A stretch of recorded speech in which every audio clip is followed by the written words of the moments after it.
Bonjour à tous et bienvenue dans le grand JT de l'éducation. Tout de suite, le sommaire. L'écologie est-elle vraiment l'affaire de tous? Alors que des jeunes entreprennent des actions pour sensibiliser à l'urgence climatique, certains dénoncent des actions outrancières. On en débat dans un instant. À l'occasion de la fête de la musique, nous recevrons Marie-Hélène Seurat de la Philharmonie de Paris. Elle nous dira ce qui est prévu pour les enfants ce soir. Mickaël Dorian nous emmènera à la découverte du système éducatif finlandais. Mickaël Dorian qu'on retrouve tout de suite pour l'actualité en bref.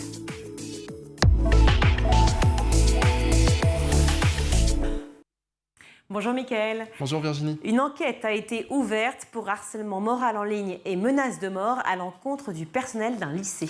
Oui, il s'agit du lycée Charlemagne à Paris. Alors selon le rectorat, tout a démarré jeudi dernier lorsqu'une élève voilée venant d'un autre établissement s'est présentée à l'entrée de ce lycée du 4e arrondissement pour passer son épreuve anticipée de français. Mais la jeune fille a refusé de retirer son voile, ce qui a entraîné une vive altercation avec la CPE. Au bout d'une demi-heure, l'élève a finalement ôté son voile, mais le lendemain, le rectorat a constaté que des menaces de mort à l'encontre du personnel éducatif et notamment de la CPE avaient été proférées sur les réseaux sociaux. Une plainte a alors été déposée et des dispositions ont été prises pour garantir la sécurité du personnel et des élèves du lycée. L'année scolaire n'est pas encore terminée, mais les parents ont déjà en tête la prochaine rentrée. Oui, rentrée qui passera par une étape incontournable, l'achat des traditionnelles fournitures scolaires. Une étape qui s'annonce plus douloureuse que les autres années en raison de l'inflation. Les cahiers, les stylos ou encore les cartables ne sont pas épargnés. Les prix sont en hausse avec des augmentations allant de 10 à 25%. Une situation inédite pour Guillaume Nuss. Il est PDG de Clairefontaine et était joint par téléphone par nos confrères de France Info. On l'écoute. Mon père et mes oncles, plus de 60 ans d'expérience chacun, ils m'ont dit qu'ils n'ont jamais vu ça. On cumule une accélération d'une inflation de dingue et puis surtout une pénurie d'éléments constitutifs des produits sans substitution. La couverture du cahier, en papier plus épais ou en plastique, ça a été compliqué à trouver, et également l'emballage. Et à un moment, on a cru qu'on n'aurait plus d'étiquette, et là, tout s'arrête. Ouais, et à savoir que pour la rentrée 2022, les prix ont été arrêtés en janvier, avant donc la guerre en Ukraine. Une nouvelle augmentation est attendue dans quelques mois, encore plus forte, non plus 10 à 25%, mais plutôt de 40%. Le réseau Canopé qui consacre ce mois de juin au jeu. Précisément à la ludopédagogie. Vous savez ce que c'est que la ludopédagogie, Virginie? L'apprentissage par le jeu, le fait d'apprendre, je viens de le dire, par le jeu. Et jusqu'au 30 juin, c'est le mois de la ludopédagogie. Anne-Caroline Missire du réseau Canopé nous en dit plus, on l'écoute.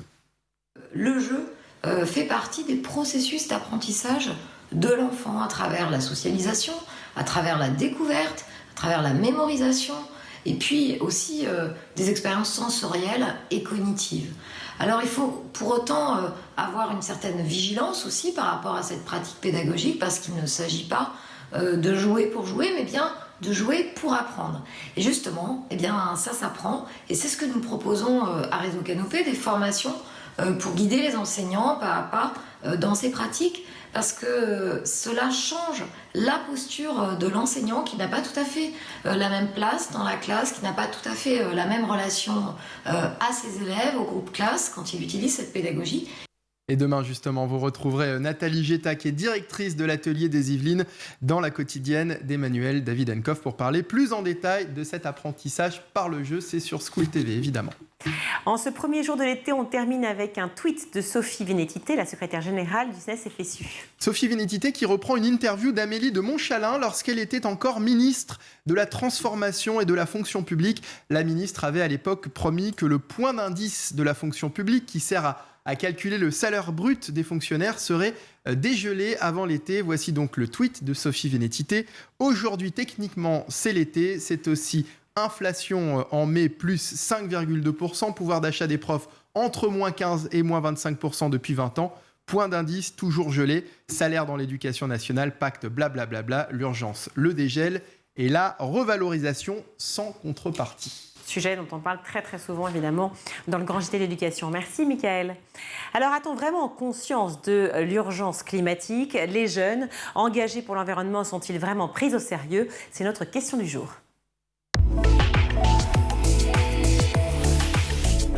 Et pour en parler, je suis ravie d'accueillir Renaud Herman. Bonjour.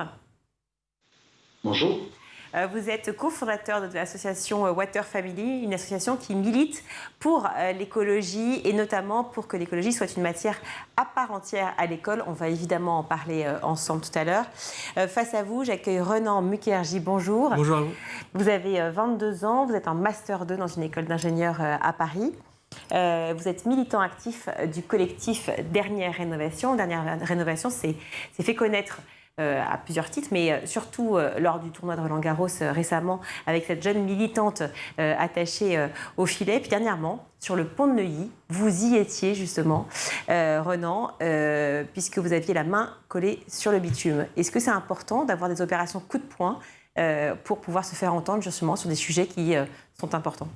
Oui, bien sûr, parce que ça fait 30 ans qu'on entend parler d'écologie, on en parle tout le temps, mais juste, il n'y a rien qui avance. On fait des manifestations, il n'y a rien qui avance, et donc ce qu'on fait, en fait, on ne veut pas faire des opérations coup de poing, en fait, on veut faire des opérations de blocage des routes, des infrastructures du pays, et c'est pas juste pour être médiatisé, c'est important d'être médiatisé, mais c'est en fait pour forcer le gouvernement à agir, parce qu'on a une demande, c'est la rénovation thermique des bâtiments, et de lancer un grand plan, et donc on veut juste forcer le gouvernement à agir. D'ici 2040, cette rénovation thermique, c'est ce que vous demandez. Certes, ce n'est pas une opération coup de poing, certes, vous ne voulez pas les médias, mais c'est parce que justement, il y a l'opération média que finalement, vous faites pression aussi sur le gouvernement. Oui, bien sûr, et je suis très content d'être ici pour pouvoir en parler, mais juste l'objectif, c'est pas en faisant des blocages de route, on sait qu'on va bloquer des gens, c'est quelque chose qui est très perturbateur, on en est désolé. Mais l'objectif, c'est que si les médias sont là, c'est très bien parce que ça fait parler de la cause et donc ça nous aide dans notre combat. Mais vraiment, l'objectif, c'est de faire des blocages répétés pour vraiment bloquer les infrastructures du pays pour que le gouvernement soit forcé d'agir et qu'il ne puisse pas renier sa parole comme il l'a fait depuis des décennies. Donc là, je resitue le contexte. On est pont de Neuilly, effectivement, sur une artère qui est très importante parce qu'elle dessert Paris et une partie de la banlieue sud-ouest de Paris, en tout cas ouest de Paris. En fait, évidemment, les automobilistes sont fous de rage, ils ont envie de pouvoir franchir cette voie. Ils ne peuvent pas, donc j'imagine que vous avez été face forcément à des automobilistes en colère. Est-ce que vous avez aussi eu, par ailleurs, des gens qui vous ont dit on vous soutient, on est là, on comprend? Oui, et bien sûr qu'il y a beaucoup d'automobilistes qui sont en colère et on en est désolé. Enfin, bien sûr qu'on les bloque, on les empêche de se déplacer. Mais il y en a pas mal aussi qui comprenaient, qui n'étaient pas forcément d'accord avec nos méthodes, mais qui comprenaient le message, qui comprenaient le combat. Et ce que je tiens à dire, c'est qu'on ne demande pas forcément aux gens d'être d'accord avec nous. On ne cherche pas à être populaire. En fait, on cherche juste à nous sauver tous parce que si on fait rien, on va tous finir à l'abattoir. Du coup, juste, bien sûr qu'il y a des gens qui peuvent être en colère, il y a des gens qui sont d'accord avec nous, qui trouvent que c'est pas forcément les bonnes méthodes, mais l'important c'est d'agir et de faire avancer les choses. J'entends tout à fait. Quand vous dites, parce que ce sont des mots forts, on va tous finir à l'abattoir, c'est quelque chose que vous dites non pas justement pour l'aspect communication, mais c'est parce que vous le pensez vraiment. Oui. Non, mais c'est important de pouvoir redire à quel point le fond est important. C'est-à-dire qu'on l'a vu dans plusieurs interviews, les vôtres, mais celles aussi de membres actifs du collectif Dernière Rénovation et plein d'autres. On dit clairement, voilà, nos enfants seront sur les routes et nos petits-enfants ne pourront plus bouffer. C'est ça. Et en fait, on ne fait que parler de la crise climatique. Il y a des milliers de scientifiques qui parlent, qui pondent des rapports. Et donc le gouvernement prétend être sensibilisé, on nous rabâche les oreilles avec l'écologie, mais juste il n'y a rien qui avance. Et à un moment, il faut réagir. L'épisode de canicule qu'on a vécu ce week-end, c'est rien par rapport à ce qui va arriver. On n'est pas du tout préparé en France. Et juste, à un moment, on ne va pas juste mourir en silence. C'est pas juste des degrés comme ça, c'est pas de la théorie, c'est vraiment des famines, des guerres, des morts. Et en France, on n'est pas du tout préparé. Et juste, il faut agir pour empêcher ça. Cofondateur de l'association Water Family, Renan Herman, est-ce que vous avez le même sentiment que Renan Mukherjee? Oui, malheureusement, oui.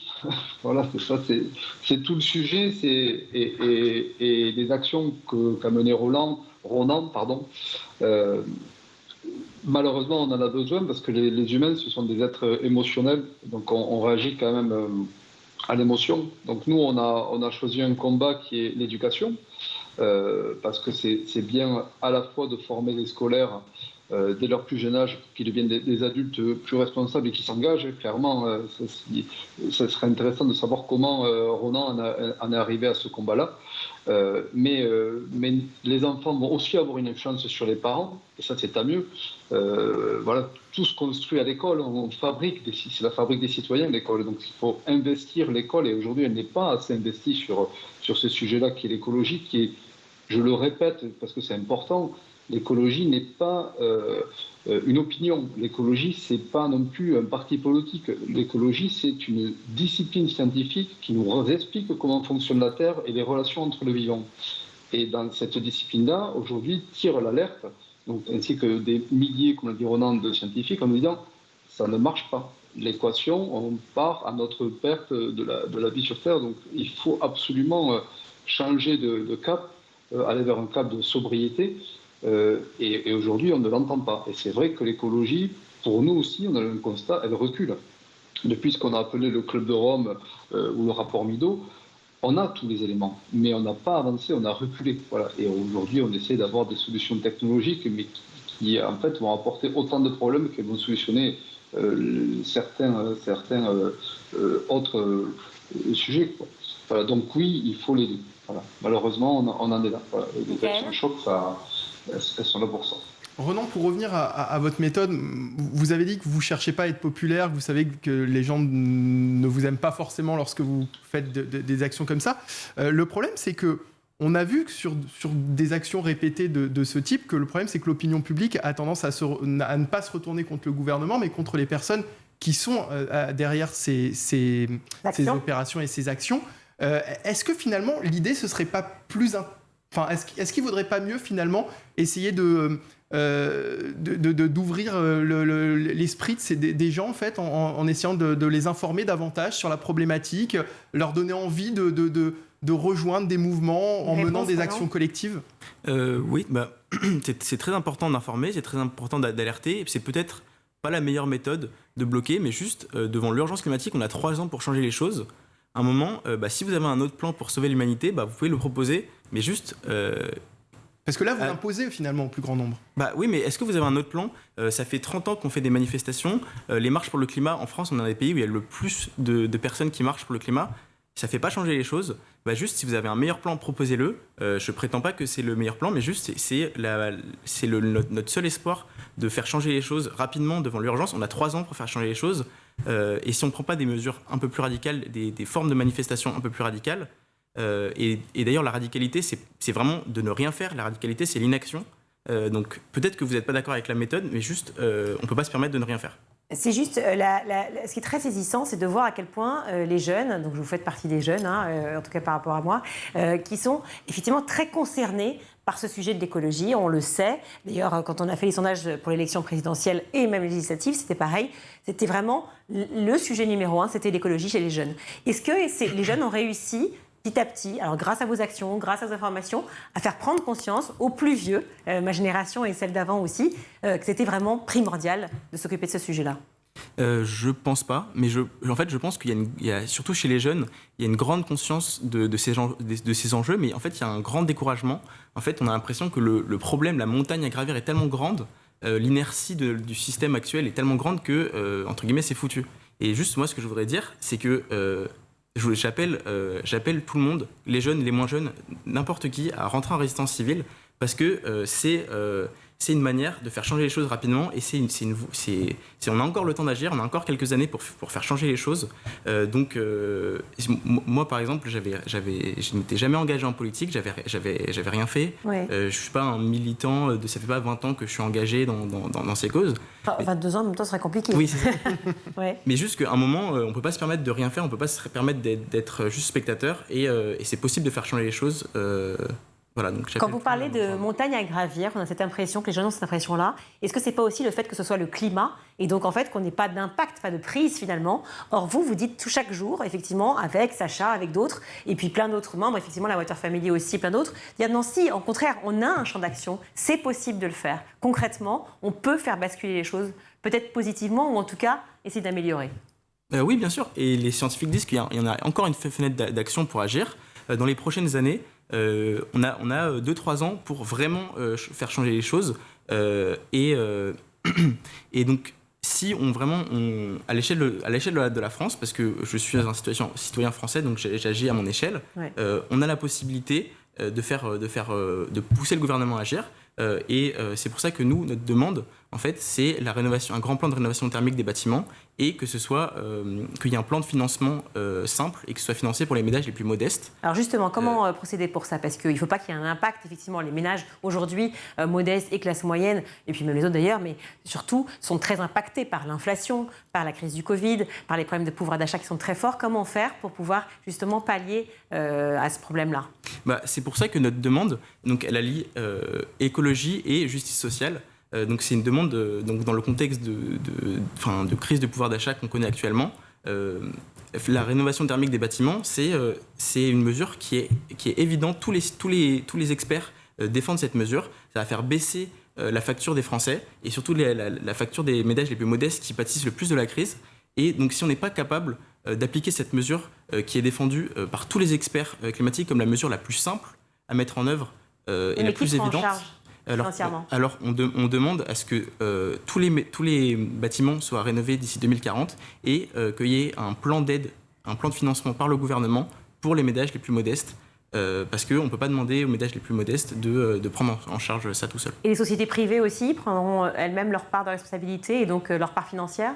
Alors, sur les détails des mesures, nous, chez Dernière Rénovation, on ne prétend pas être des experts de cette question. Ce n'est pas à nous de définir ça. Mais déclencher l'alarme. Voilà, c'est ça. Et au gouvernement de proposer. Il y a un travail qui a été fait par la Convention citoyenne pour le climat. C'est une des mesures phares qui a été complètement diluée par le gouvernement. On demande simplement au gouvernement de respecter sa parole, de respecter... on demande à Emmanuel Macron de respecter ce qu'il a dit sur la Convention citoyenne pour le climat et d'appliquer ces mesures. Alors vous, de votre côté, Renaud Herman, avec la Water Family, justement, qui est une association qui milite pour l'écologie, vous le disiez tout à l'heure, vous êtes très participatif dans l'éducation aujourd'hui, dans beaucoup d'établissements en France. Est-ce que les élèves que vous rencontrez, primaires, secondaires, sont tous extrêmement concernés par l'écologie? Est-ce qu'ils sont tous moteurs? Et est-ce que c'est eux, finalement, qui vont former nos adultes, leurs parents?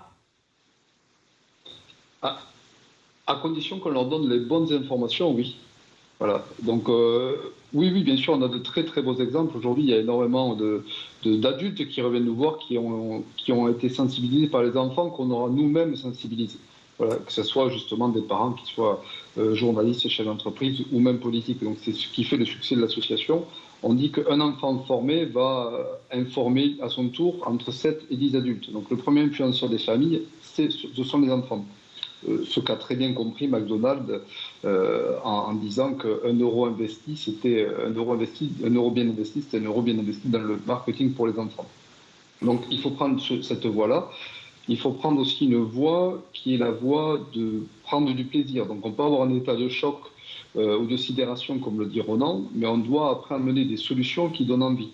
Voilà. Et les solutions qui donnent envie, elles existent. C'est ces solutions de sobriété.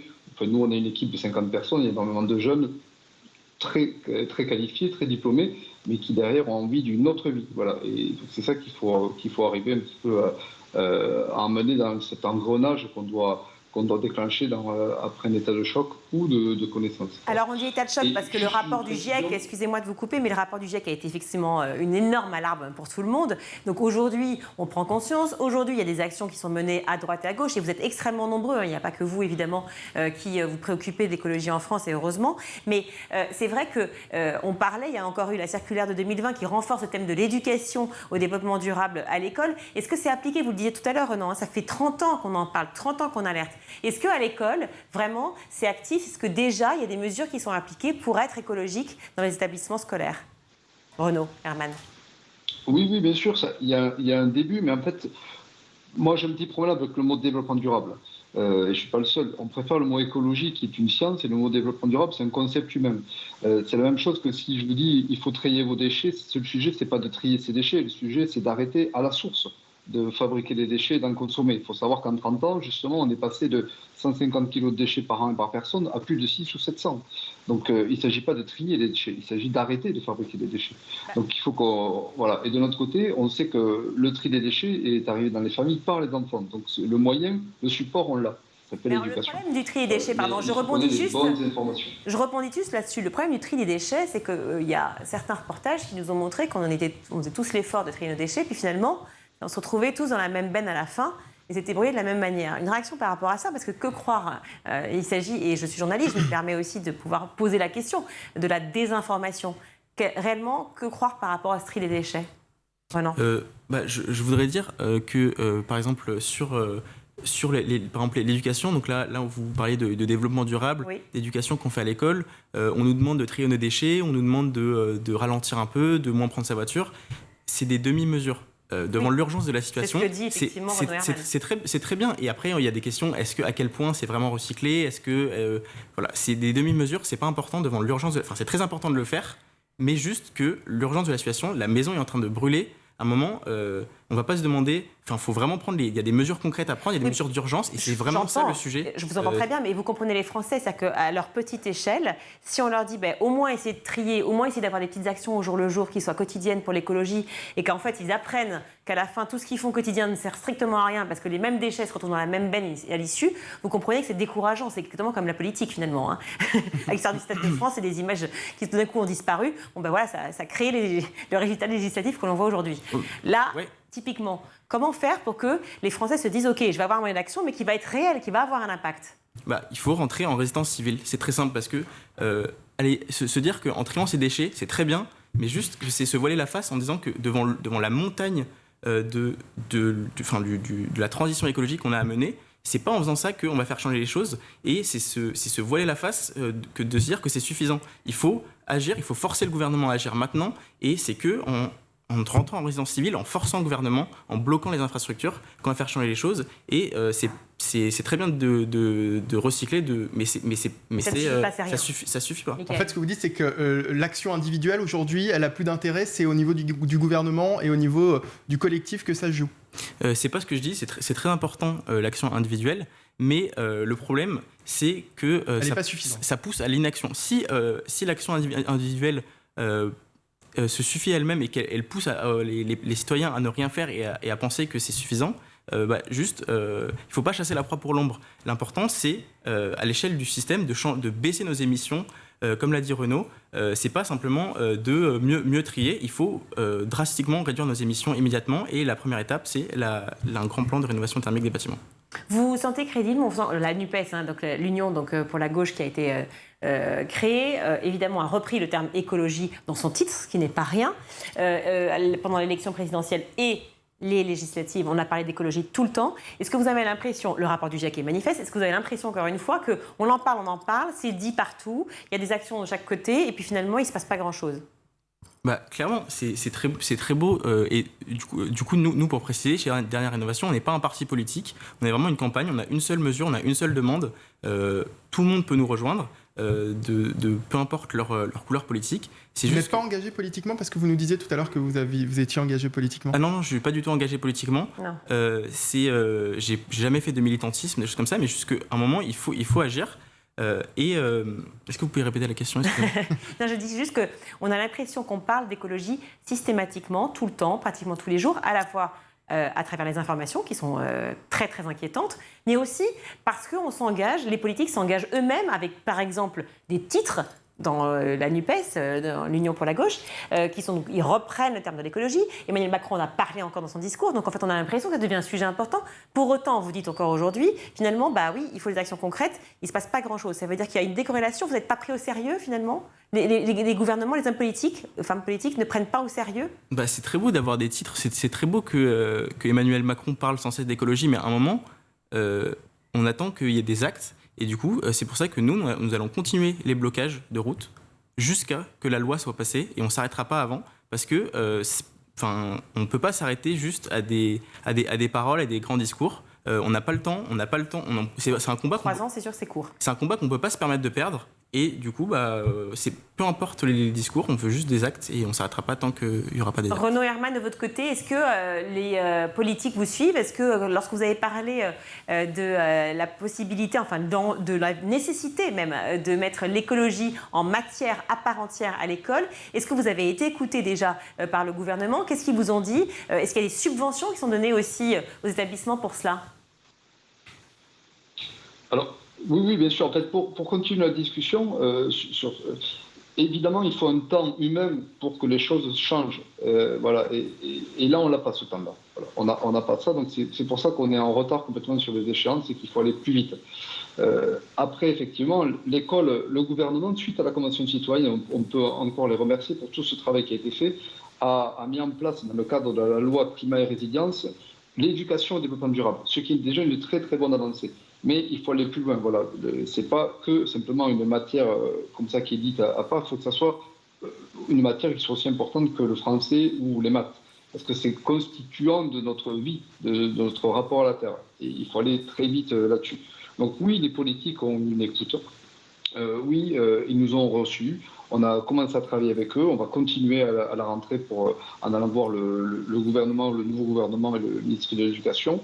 Et on est évidemment aidé, nous, par de gouvernements, ou on est aidé par d'autres partenaires publics ou même privés pour ça. Mais effectivement, comme le dit Ronan, on ne s'en rend pas compte à quel point il faut accélérer. Et je pense qu'il y a aussi j'écoutais hier encore Arthur Keller ou Aurélien Barraud qui sont assez géniaux dans l'état, qui font des choses.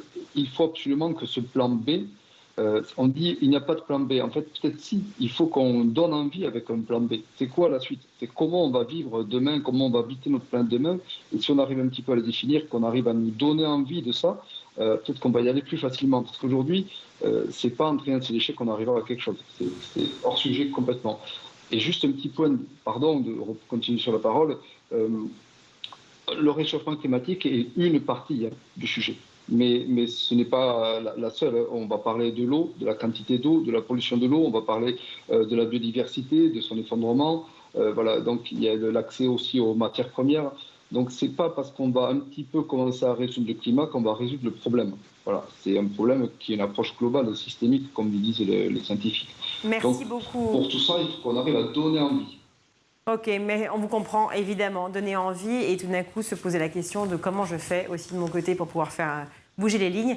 Et vous le faites merveilleusement tous les deux. Merci mille fois d'avoir été là. Merci Ronan Mukherjee. Je rappelle que vous êtes en Master 2 donc dans une école d'ingénieurs à Paris. Vous avez 22 ans. Vous étiez sur le pont de Neuilly et ça ne va a priori pas s'arrêter. Vous me direz quel pont la prochaine fois, comme ça je ne le prends pas.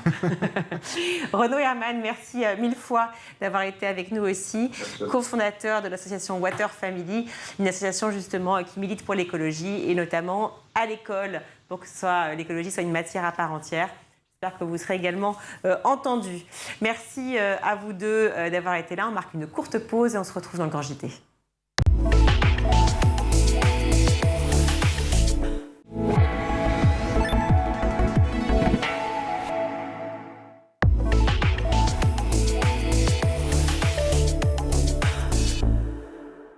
De retour sur le plateau du Grand JT d'éducation, à l'occasion de la fête de la musique, je suis ravie de recevoir Marie-Hélène Serra. Bonjour. Bonjour.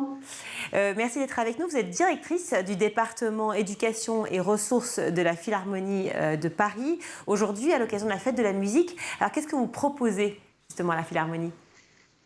Alors, la programmation de la fête de la musique a été construite avec François Gautret, qui est le commissaire de l'exposition Hip Hop 360, une des deux expositions en cours à la Philharmonie de Paris et à la Cité de la Musique. Donc c'est le thème du hip-hop. Alors il y aura différentes réjouissances. Il y a des initiations à la danse hip-hop avec des artistes comme Gloria de Blue Monkey, Loïc de Légendes Urbaines. Il y aura aussi des battles à partir de 20h et puis aussi des performances de groupes de la proximité parisienne. Des battles de hip-hop, quand vous parlez des battles, donc de bataille, hein, ouais. C'est ça? Entre quels artistes qui sera sur la scène? Alors, on aura battle entre DJ old school et new school. Ok. Cette année encore, la Philharmonie de Paris offre une multitude d'activités pour les enfants, de l'éveil musical, donc très tôt, à partir de 3 mois jusqu'à 3 ans, et puis aussi des voyages musicaux de 3 à 7 ans, et des activités pratiques instrumentales dès 8 ans. On sent que vous avez voulu vraiment vous rapprocher des enfants, des jeunes. Pourquoi ? Alors, l'idée pour nous, c'est de faire en sorte que chacun puisse accéder à la pratique musicale. Et il se trouve qu'on a des pédagogies qui permettent ça dès le plus jeune âge, puisque vous venez de le dire, on sait comment aujourd'hui faire en sorte que le bébé soit immergé dans un univers sonore. On peut le sensibiliser au son, mais aussi à une forme de dialogue musical avec son parent, par exemple. Donc c'est très intéressant de voir comment, dès la petite enfance, on peut vraiment éveiller l'enfant à la musique. C'est le cas aussi pour les 3-7 ans et à partir de 8 ans. Mais vous voyez, quand on progresse en âge, l'enfant est bien sûr lui-même en capacité de faire des choses différentes. Par exemple, à partir de 8 ans, le développement psychomoteur est tel qu'on peut accompagner des enfants de 8 ans sur des pratiques de répertoire, c'est-à-dire leur apprendre des instruments particuliers et leur apprendre, par exemple, à commencer à s'initier à la musique classique ou à des musiques traditionnelles. Dans la petite enfance, c'est l'éveil musical. Voilà.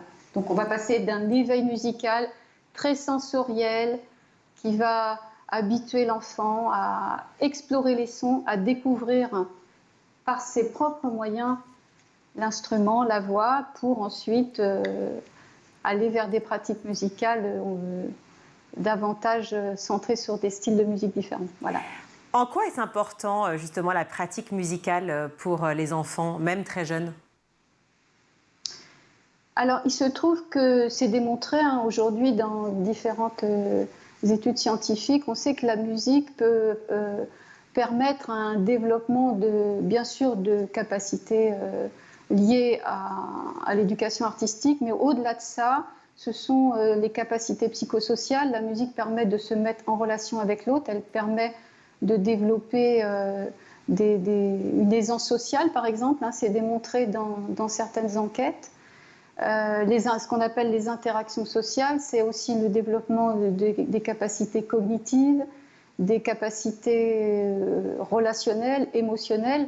Donc tout un ensemble d'aptitudes qui vont permettre à l'enfant de grandir, d'être équilibré et puis de surtout gagner en confiance. Donc c'est très important dans l'éducation aujourd'hui de voir que l'éducation artistique peut être le centre en fait d'un développement global, à la fois sur le plan personnel et sur le plan social de l'enfant.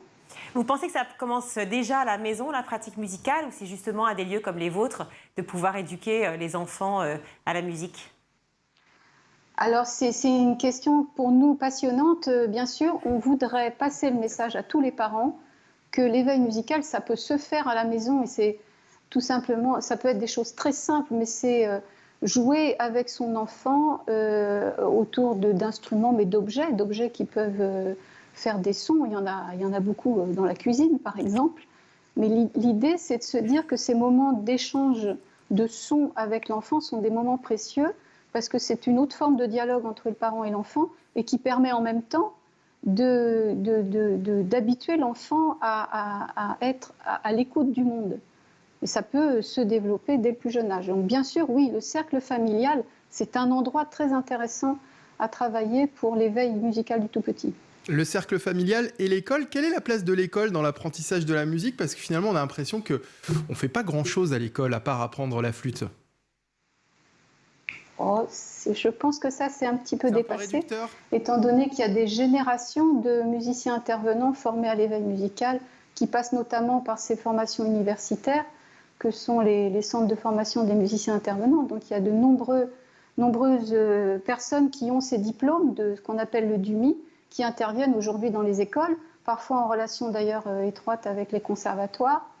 Donc là, je parle des premiers âges, de maternelle et école primaire. Et puis bien sûr, après, on a les professeurs de musique en collège et lycée. Et je pense que la pédagogie musicale a beaucoup évolué. Il y a des dispositifs qui permettent de pratiquer la musique en petit ensemble, l'orchestre à l'école, à la Philharmonie, c'est les orchestres d'enfants d'Emos. Tout ça évolue beaucoup. Je pense que les musiciens, les enseignants ont compris les vertus de la pédagogie collective, la pédagogie de groupe. Et c'est une manière d'apprendre l'instrument, mais en apprenant aussi à vivre en groupe. C'est très important et ça se développe beaucoup aujourd'hui. En France, mais aussi en Europe et dans tous les pays du monde. Alors les enseignants l'ont compris, les parents aussi, les enfants bien évidemment, mais pour cela il faut de l'argent parce que pour pratiquer la musique à l'école, il faut pouvoir se pourvoir d'instruments. Il y a la flûte, parce que vous jouez beaucoup de flûte, Mickaël. Il y a la fameuse flûte. Vous ne faisiez pas de flûte à l'école, vous ? C'est vrai. Il y a quelques années maintenant, mais il y a aussi d'autres instruments qui sont dans les écoles primaires, collèges et lycées. Il faut pouvoir justement s'équiper. Comment on fait ? Est-ce que vous connaissez justement un peu ce sujet par rapport aux subventions proposées par l'État ou même les départements ou les collectivités ?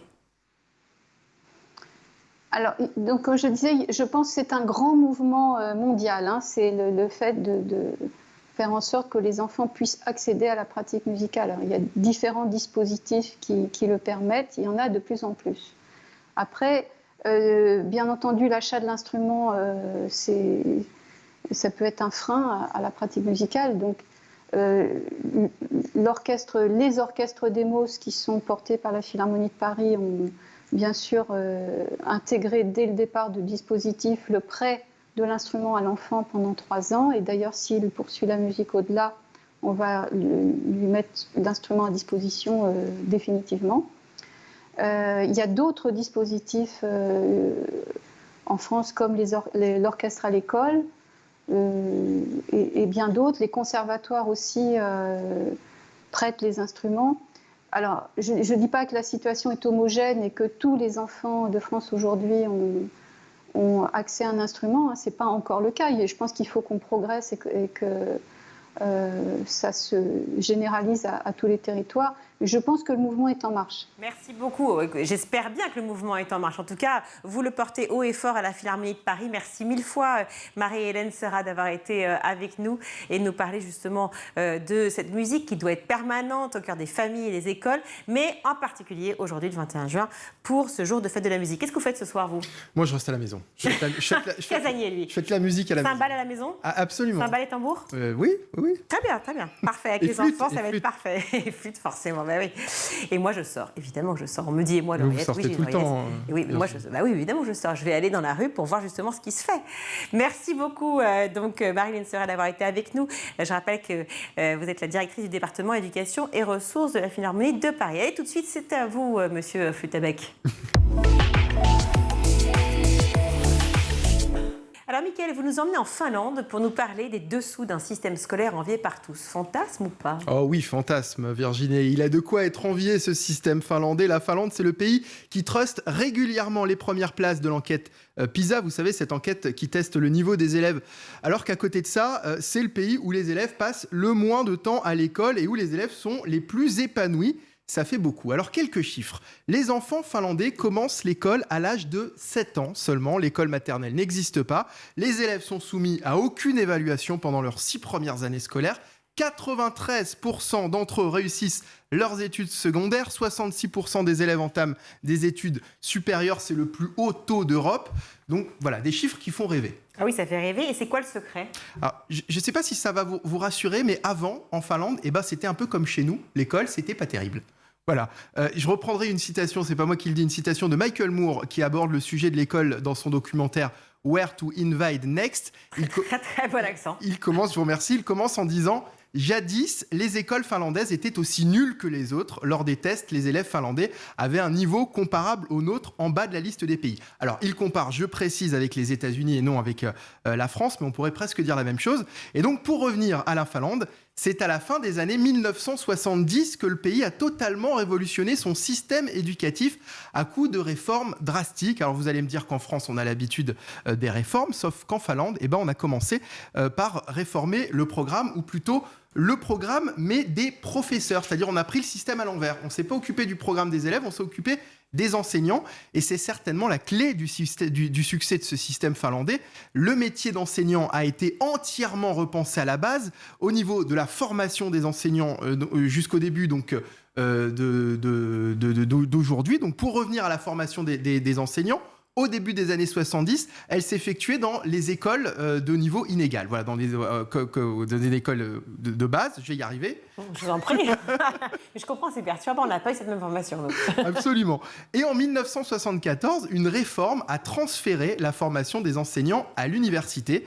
En 1970, celle-ci a encore gagné en rigueur et en exigence, puisqu'il a fallu l'obtention d'un master pour exercer ce métier. Les enseignants déjà en poste ont reçu une formation approfondie, visant à faire de l'école une expérience enrichissante pour l'élève. Et ce n'est que 10 ans plus tard, quand la réforme a été déployée dans l'ensemble du pays, que la Finlande a connu une vraie évolution radicale dans la perception de la carrière d'enseignant et du prestige qui lui est associé, que les enseignants ont commencé à se voir accorder une autonomie croissante. Vous comprendrez donc aussi que le secret, c'est le temps.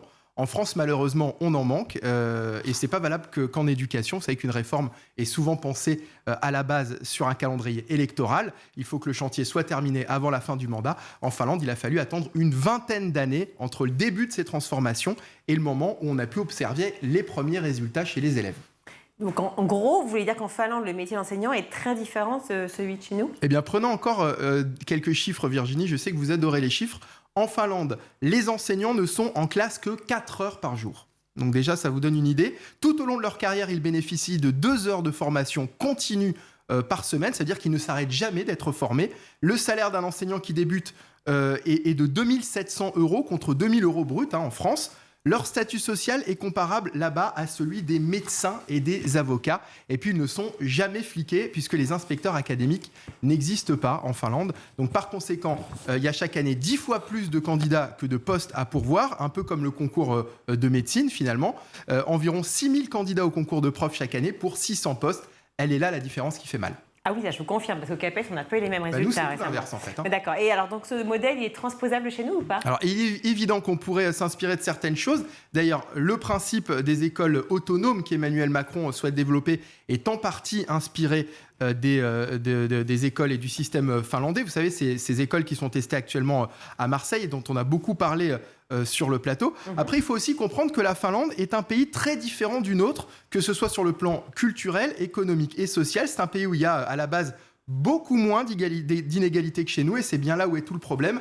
Pour vous donner un exemple, en Finlande, les journées d'école sont plus courtes et les enfants n'ont quasiment jamais de devoirs à faire à la maison. L'idée est donc de leur laisser plus de temps pour vivre leur jeunesse. C'est comme ça que le présente la ministre de l'Éducation nationale finlandaise. Laisser plus de temps pour vivre leur jeunesse, un concept très joli sur le papier, mais qui dans notre pays risquerait de creuser davantage les inégalités. Oui. Puis tout à l'heure, je me permets juste de dire, mais enfin, vous disiez comparer le système français au système américain. Non, je ne dis pas tout à fait. Oui, parce que... Pas tout à fait. Quand même. Oui. Quand même. On ne va pas dire plus, mais je peux dire juste un petit oui, quand même. Mais on est quand même largement en dessous du système finlandais. D'accord. Ok. Merci, Mickaël. C'est l'heure de retrouver l'invité de la semaine de Malika Ménard dans Souvenirs d'écoliers. Cette semaine, c'est Philippe Candeloro qui a répondu à ces questions. Regardez. Bon, assez parlé du futur. Maintenant, on va faire un petit flashback. On va retourner dans votre enfance. Il n'y a pas grand-chose à dire, donc je dans vais votre vous laisser. enfance, si vous étiez quel genre d'élève? C'est sur les scolarités. Non, moi, je pense que j'étais un bon élève, assez sérieux.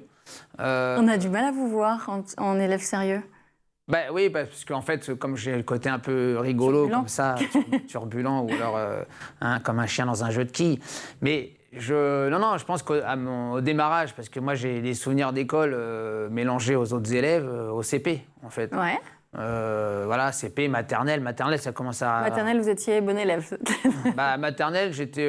En plus, j'ai été élevé dans un milieu un peu de cité, quartier sensible, donc j'étais Vous avez grandi en banlieue parisienne? J'étais à Colombes, oui. Ouais. Donc, on se mélangeait. J'ai été élevé avec des gamins de cité, donc j'étais comme eux, en fait. Donc, du coup, j'avais pas de problématique d'insertion avec l'ensemble de ma classe. J'aimais courir, j'aimais faire du sport, mais en même temps, quand il fallait travailler, j'étais là pour bosser. Et après, j'étais pas le premier de ma classe. Ça, vous aviez des bonnes notes? Alors, à l'époque, c'était des bons points. Les bons points, les petites images, les images moyennes, les grandes images. Et puis, à la fin de l'année, si tu avais bien bossé, tu avais un bouquin. Donc, j'ai quand même reçu, à cette époque-là, des bouquins. Ça voulait dire que je pense que j'étais un bon élève. Mal. Voilà. J'étais attiré par la récompense. Ce qui a peut-être été... déjà la compétition. Ouais, non, mais peut-être. Certainement que ça a un lien. Vous étiez rêveur, bavard? Je pense que j'étais un peu turbulent par moments. Il y avait certainement des épreuves ou des sujets qui ne devaient pas m'intéresser. Donc, et puis souvent, je me mettais copain avec le caïd de la classe qui foutait le bazar. Et du coup, j'en... Bah alors là, on n'est plus bon élève, alors. Non, mais moi, je suis un peu... il faut que je travaille sérieusement pour, on va dire, pour m'éduquer. Et puis de l'autre côté, il y a ce côté un peu détente, décontracté, qui fait qu'on prend aussi plaisir à la vie. Si on est un peu trop, si c'est un peu trop strict, je pense que la vie est pas marrante, même si on gagne beaucoup d'argent ou si on est bon élève. Vous aviez déjà envie d'un peu de légèreté et de rigolade à côté? Oui, bah, je pense que d'ailleurs, c'est aussi pour ça que... Parce que c'est en CP qu'on nous a emmenés à la patinoire pour la première fois. C'est ça. Et quand on m'a proposé d'intégrer le sport-études, dès l'année d'après, en CE1, j'ai dit tout de suite oui, parce que j'avais l'impression de vivre une scolarité complètement différente de celle des gamins de mon âge. En CP, vous allez tous... En fait, c'est toute la classe qui va, c'est ça, à la patinoire? Toute la classe, on a le droit une semaine la piscine, l'autre semaine patinage. Parce qu'à Colombes, il y avait une patinoire. Et là, c'est un peu une révélation, en fait. C'est une révélation surtout pour le prof qui me découvre, qui dit ce gamin, il a un talent, donc faut... Vous n'aviez aucune idée de ça? Moi, je ne savais pas. Je ne savais même pas que le patinage existait. Je ne savais même pas qu'on avait une patinoire à Colombes. Donc, du coup, avec les scolaires, on avait la chance de faire ça une fois toutes les 2 semaines. Il a vu que j'étais très à l'aise. Il a demandé à me présenter les parents. Et c'est comme ça que ça a démarré. Et que dès l'année d'après, j'ai quitté le cursus scolaire normal pour intégrer un sport-études au CNED. En CE1, alors? En CE1, déjà. OK.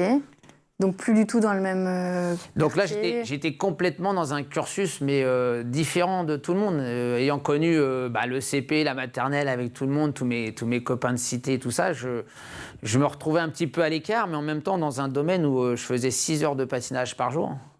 3 heures beaucoup quand même, ouais. C'était beaucoup, mais à cet âge-là, en fait, on ne s'en rend pas compte, on récupère tellement vite, notre énergie, elle est dépensée à bon escient, et puis on n'avait que 3 heures de scolarité intégré dans ce sport-études. Mais avec 3 heures de scolarité intense, avec presque des classes où on était 3 ou 4 par niveau. Oui, ça va plus vite que quand ça va plus vite, on apprend plus vite. On a des devoirs à faire en fin de semaine à envoyer au Centre national d'enseignement à distance. Et puis voilà, moi, j'ai pas une scolarité comme tout le monde. J'ai pas eu la chance d'aller jusqu'au bac parce que après, ça vous avez arrêté, en fait, les 2 niveaux progressent en même temps. Il y a le niveau scolaire et le niveau sportif. Et à chaque fois, il y a il y a un moment donné, il faut choisir. En 3e, il fallait choisir. Quelle était déjà l'orientation que je voulais donner à ma vie, si c'était le sport ou les études. Il y a eu la 6e d'abord, et puis ensuite la 3e, puis après j'ai abandonné. Et tout ce temps-là, vous étiez en sport-études? Oui. Je suis de temps en temps, en 6e, je suis retourné dans un collège normal. Ouais. Collège un peu difficile, qui est un quartier un peu défavorisé de Colombes. Il fallait que je quitte la patinoire 1 heure avant pour y aller en vélo, manger rapidement chez des gens qui voulaient bien m'accueillir pour manger chez eux et aller en cours pour faire 3 heures de scolarité par jour, et qui était complètement absurde parce que de temps en temps... Et ça, vous n'avez pas tenu alors? Non, ça, de toute façon, j'ai raté la 6e. Enfin, ma 6e, elle était un peu chaotique. Donc derrière, on est reparti au CNED avec... Puis comme mon niveau de patinage progressait, la fédération me mettait aussi à disposition des enseignants. D'accord. Pour me faire répéter avec des cours particuliers. Vous avez des profs particuliers? J'avais des profs particuliers, mais toujours au CNED. Donc en fait, le CNED est un niveau nettement supérieur à ce qu'on peut connaître dans le cursus classique. Et puis voilà, après j'ai dit, il faut continuer au maximum jusqu'en seconde, enfin en 3e, seconde. Après en seconde, tout ça s'est cassé la gueule. Donc quand on se retrouve tout seul, qu'on rentre chez soi pour se reposer 1 heure entre chaque entraînement, à la fin, les études, tu laisses tomber. De toute façon, vous avez fait le bon choix. Je pense qu'à la fin, oui, j'ai fait le bon choix, mais c'est vrai que c'est un choix très, très difficile à faire, à la fois pour les parents, et puis surtout pour... Vous leur avez laissé le choix? Je pense que c'est l'entraîneur qui a été un rôle très déterminant, qui nous a motivés, qui nous a rassurés. Et puis après, je me suis dit, bon, qu'est-ce qui se passera si jamais ça ne marche pas ni l'un ni l'autre? Je ferai quoi? Je ferai maçon comme mon père qui m'avait appris un peu le métier. Donc, en fait, c'est toujours à trouver, avoir une porte de secours qui va vous rassurer. Mais c'est vrai que si je m'étais cassé une jambe, par exemple, à 20 piges, qu'est-ce que j'aurais fait de ma vie? J'aurais pas pu aller jusqu'aux Jeux Olympiques, j'aurais pas fait de médaille, j'aurais pas eu cette reconnaissance du fait que, voilà, des fois ça passe... Parfois, vous y pensiez pendant la carrière? Oui, oui. Ou alors on est tellement passionné que... Non, moi, il y a toujours eu... en fait, dans ma vie, je peux prendre des risques, mais il y a toujours cette... c'est un risque limité, alors. C'est un risque limité ou contrôlé, ou en tout cas réfléchi, pour dire si jamais ça se passe pas comme je voudrais, voilà la porte de secours que tu pourras toujours avoir. Et il ne faut pas en avoir qu'une. Il y avait quoi d'autre alors, maçon et puis quoi d'autre? Après, j'étais assez manuel, donc je ne me suis pas inquiété. Et puis à l'époque, les métiers manuels, on a dit qu'il y avait plus d'importance que les métiers intellectuels. C'est peut-être pour ça d'ailleurs que je ne me suis pas non plus... puis la famille, en général, on n'était pas à fond dans les études pour faire des études d'avocat, par exemple. C'est pas ce qu'on vous a enseigné, c'est pas l'éducation que vous avez reçue. Oui, puis je pense que on était dans une génération où en fait l'intellectuel n'était pas aussi développé. Voilà. Alors il y avait ceux qui faisaient des études d'architecture et puis ceux qui bossaient sur le terrain pour fabriquer les maisons ou des choses comme ça. Mais on ne se rendait pas compte en fait l'importance de développer son niveau intellectuel peut-être pour avoir demain un meilleur niveau de vie. Et cette période donc de sport-études, c'est une période de bons souvenirs pour vous? Ouais. Moi, je vivais une enfance complètement différente des autres, donc en fait, j'avais l'impression d'être différent. Et quand on a l'impression d'être différent et de ne pas être un mouton ou un moujon, comme je dis, qui est un mélange de mouton et pigeon. Un quoi? Un moujon. Un moujon, ok. C'est un mix entre le mouton et le pigeon. D'accord. Donc, en fait, je me suis dit, non, c'est génial. J'avais une enfance, voilà, La super. différence dans le bon sens, alors pas montrer du doigt, parce qu'on peut avoir une différence compliquée aussi. Oui, mais moi, j'ai l'impression d'être au-dessus. Pas au-dessus, mais c'est-à-dire que je voyais tous mes copains qui allaient à l'école toute la journée, assis le cul sur une chaise, à essayer d'apprendre et à retenir. Et moi, j'avais une connaissance de la vie sur le terrain. C'est-à-dire qu'à 13 ans, j'étais parti en Yougoslavie. Oui, vous aviez déjà une vraie expérience. Oui, je voyageais, je voyais des choses qu'on ne nous apprenait pas et qu'on ne voyait pas dans les livres. Donc, j'ai une autre expérience de vie. Alors, c'est pas que intellectuellement, en fait, je me suis quand même ouvert à beaucoup de choses, plus sur la vie réelle que dans les bouquins. Et j'avais pas une faculté à retenir aussi tout ce que je pouvais lire ou tout ce qu'on pouvait m'apprendre. En dehors, quand j'allais sur place, j'ai vécu de très belles choses. J'ai vu des choses qui sont ancrées dans ma mémoire. C'est plus simple. C'est la fin de ce numéro. On se retrouve demain, toujours en compagnie de Philippe Candelro pour Souvenirs d'écolier. À demain. Merci Malika, merci Philippe. À demain. Tout de suite, c'est le meilleur de School TV avec le Zap. C'est quoi un bon atelier justement à l'école polaire? Un bon atelier, le déroulé. On va commencer par toute la partie émerveillement sur les régions polaires. Donc c'est comprendre ce qui distingue l'Arctique de l'Antarctique et les spécificités, les caractéristiques de ces régions-là. Ils connaissent un peu ou pas? Alors je sais que c'est de 8 à 15, 16, voire même 18 ans. C'est très variable en fonction des classes. Alors puis il y a certaines classes qui ont l'occasion de se préparer avant de venir à bord, puisqu'on va partager un peu le contenu, donc ça peut aussi commencer à se mettre dans le bain avant de venir à l'atelier. Et donc oui, il y en a certains qui sont en découverte totale et d'autres qui nous challengent un peu sur les informations ou les anecdotes à partager. Petit malin. Donc voilà, on commence par toujours un ou deux petits malins qui traînent en classe, comme vous. Ça dure combien de temps une session? On a un format qui dure la demi-journée. Donc là, c'est 3 heures. Et puis, la classe qui est en ce moment avec Mathieu sont à bord pendant une journée. Donc ça laisse vraiment le temps d'aller approfondir, de comprendre le rôle régulateur des régions polaires dans le climat, de faire plusieurs types de jeux, puisque la méthodologie, notre matériel pédagogique est vraiment sur le jeu, le concret, la participation active des jeunes, plus qu'un cours descendant. Donc c'est quoi? Il y a beaucoup de quiz, j'imagine? Alors effectivement, la première partie, c'est sous forme de quiz, où pour chaque question qui est posée, après on va creuser ensemble, soit avec du matériel photo ou vidéo, soit par des expériences scientifiques, soit par des récits historiques. Qu'est-ce qui est la bonne réponse? Donc, par exemple, pour comprendre, je ne sais pas, le mécanisme de la montée des eaux avec la fonte des glaciers, on va faire une expérience spécifique dédiée pour montrer qu'est-ce qui se passe exactement. Et après, peut-être un peu plus, encore plus dans la manipulation, on a mis en place un atelier qui s'appelle la fresque polaire, qui est très inspiré de la fresque du climat, où là, les jeunes vont utiliser un jeu de cartes pour aller faire des connexions, des interconnecter tout ce qui peut se passer dans la machine climatique centrée sur les régions polaires pour comprendre les causes et les conséquences du dérèglement du climat. Gilles, vous êtes responsable du projet pédagogique Demos. Demos comme dispositif d'éducation musicale et orchestrale à vocation sociale. J'espère que je l'ai bien dit. Ouais. Parfait. C'est un projet qui est né il y a 10 ans. De quelle volonté ? Il y a plusieurs choses qui ont concouru au fait que Demos existe. La première chose, c'était le fait qu'un projet de cette nature puisse exister en relation avec une institution prestigieuse, qui est la Philharmonie de Paris. Et il faut rappeler que ça n'a pas été si facile que ça de décider que la Philharmonie de Paris pouvait avoir aussi un public qui n'était pas celui qui est habituellement celui des concerts de musique classique symphonique. Et ne serait-ce que l'implantation de la Philharmonie dans l'Est parisien, ça a été tout un débat politique qui était extrêmement fort. Et Demos était aussi un moyen de montrer, de convaincre que la musique classique symphonique n'est pas forcément réservée aux classes supérieures de la société, même si statistiquement, effectivement, le public de la musique classique est plutôt celui-là en général. Mais aujourd'hui, les choses changent et des projets comme Demos contribuent à ce que ça puisse évoluer de manière positive.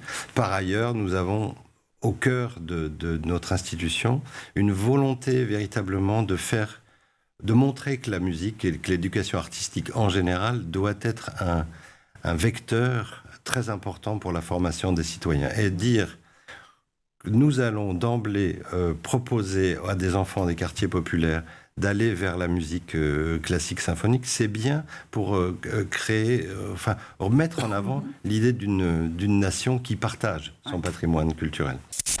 Actualité anniversaire, les 40 ans de la fête de la musique. Oui, un rendez-vous populaire et gratuit pour célébrer la musique qui a lieu chaque année depuis 82. Et la première fête de la musique a eu lieu le 21 juin 1982. Pourquoi ? Eh bien, parce que le 21 juin, c'est le jour le plus long de l'année, solstice d'été. En tout cas, cette fête a été imaginée par Jack Lang, qui était ministre de la Culture à cette époque, avec Maurice Fleuret, son directeur de la musique et de la danse, et Christian Dupavillon, architecte scénographe. Et on sait d'où leur est venue l'idée ? Alors en 82, en fait, il y a une grande enquête sur les pratiques culturelles des Français qui est menée par le service des études et de la recherche du ministère de la Culture. Et cette équipe, eh bien, elle montre que 5 millions de personnes, dont un jeune sur deux, jouent d'un instrument de musique, alors que les manifestations musicales organisées jusqu'à présent ne concernent qu'une minorité des Français. Et à la suite de cette enquête, eh bien, Jack Lang, Christian Dupavillon et Maurice Fleuret imaginent une grande manifestation populaire dont le but est de permettre à tous les musiciens de s'exprimer et de se faire connaître. L'idée, en fait, on connaît bien maintenant. Oui, c'est de proposer aux Français de jouer et d'écouter gratuitement de la musique dans les rues partout en France. Et alors, ce qu'on sait parfois moins, c'est qu'elle s'est exportée, cette fête de la musique. Ça s'est exporté rapidement. Elle a eu un tel succès en France que l'événement s'exporte d'abord en Europe. En 85, la première célébration de la fête de la musique hors hexagone a lieu à... Alors là... À Athènes, puisque la ville avait été élue cette année la capitale culturelle européenne. Et le président de la République de l'époque, François Mitterrand, est même présent pour l'occasion. Il prononce un discours pour inaugurer donc cette première édition en Grèce. Alors désormais, la fête de la musique, elle est célébrée dans 120 pays.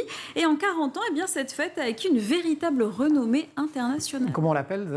C'est pas les Anglais, la fête de la musique. Alors, il y a Make Music Day au Royaume-Uni, Fiesta della Musica en Italie, Święto Muzyki en Pologne ou encore Art dans la ville pour le Québec. Mathieu, est-ce que vous arrivez à toucher justement tous les enfants, c'était dit en introduction, de toutes origines, de toutes classes sociales, et les ruraux comme les urbains ? Alors tout à fait, et on s'est mis, nous on voulait en fait justement essayer de sensibiliser aussi les jeunes qui malheureusement sont plus défavorisés au niveau de l'éducation, au niveau du milieu social. Et aujourd'hui, on a 40% des jeunes qui sont accueillis à bord du navire qui sont issus en fait de classes qu'on appelle défavorisées, donc notamment tout ce qui est réseau d'éducation prioritaire, tout ce qui est classe SECPA, classe du coup langage, qui est notamment les enfants qui ont des problèmes de type 10, dysphonie, dyslexie. Et aussi récemment, on a eu des élèves allophones, donc ce sont des élèves qui apprennent le français, qui sont arrivés il n'y a pas très longtemps en France, qui sont souvent réfugiés. Et ce qui est incroyable, c'est que finalement notre modèle fonctionne pas mal pour ces jeunes aussi, alors que pourtant on ne l'adapte pas du tout. Et donc on a réussi à créer un modèle qui est très sur la pratique, sur le visuel, sur la manipulation, et pas trop finalement sur le théorique avec un cours magistral comme malheureusement on peut l'avoir beaucoup encore système éducatif. Youssef Adam, vous avez 16 ans, vous êtes en classe de seconde et vous êtes membre de l'orchestre Demos, orchestre de Paris, depuis près de 2 ans maintenant. Qu'est-ce qui vous a donné envie justement de sauter le pas ? En fait, Demos, il travaille en association avec des associations, du coup, des centres aérés. Et ma mère, elle y travaille, elle passait un peu de temps là-bas et elle a connu par le biais de l'association Le Projet Demos. Et moi, j'aimais bien la musique. Je m'étais dit que je voulais faire du piano ou n'importe quel instrument. Et elle m'a parlé et je lui ai dit que j'étais partant. Ça m'a directement attiré. Et comme on n'avait pas forcément les moyens d'avoir mon propre instrument et pouvoir avoir l'instrument du coup, le projet Demos, c'était très clair pour moi que j'allais directement vers lui parce qu'il donnait une occasion en or. Je pouvais jouer à la Philharmonie de Paris. Je connaissais même pas la Philharmonie de Paris au départ, mais maintenant je la connais. Je connais plein de choses. J'ai appris plein de choses avec et voilà. Et on va revenir justement, mais pourquoi le tuba justement? Parce que vous nous disiez que vous avez plutôt envie d'aller vers le piano. Au départ, de façon assez naturelle, le tuba, ça s'est imposé directement. Alors, en fait, c'est que les associations, ils travaillent avec des groupes d'instruments, chacun spécifique. Et celle à côté de moi, c'était que des cuivres.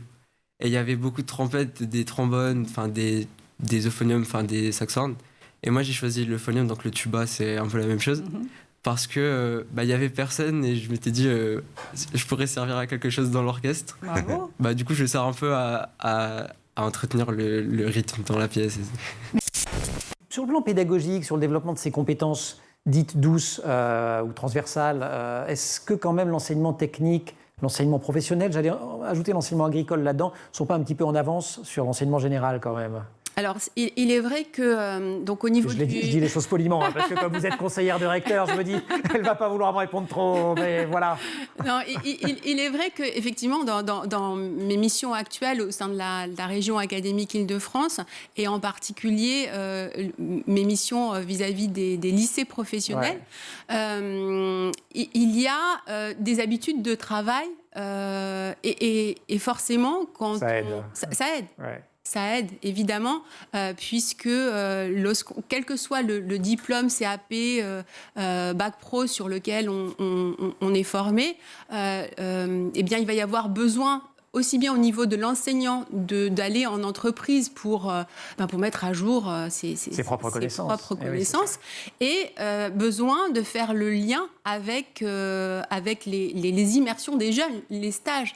Et les enseignants, dans la voie professionnelle, sincèrement, ils font un travail juste assez remarquable. Et avec des dispositifs pédagogiques assez remarquables, dont l'enseignement général pourrait bien s'inspirer. Je fais les phrases pour vous, là, mais parce que elle ne veut pas se brouiller, il faut la comprendre.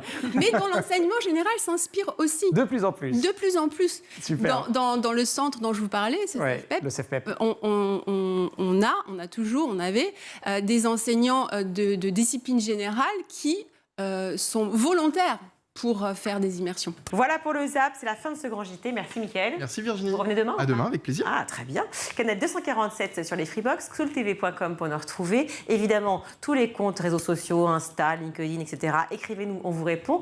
Merci à Benoît Parti à la réalisation, Amanda Montero au son, Emma Guessel et Agathe Delannoy à la rédaction et Colline Hamel au make-up. À demain, ciao.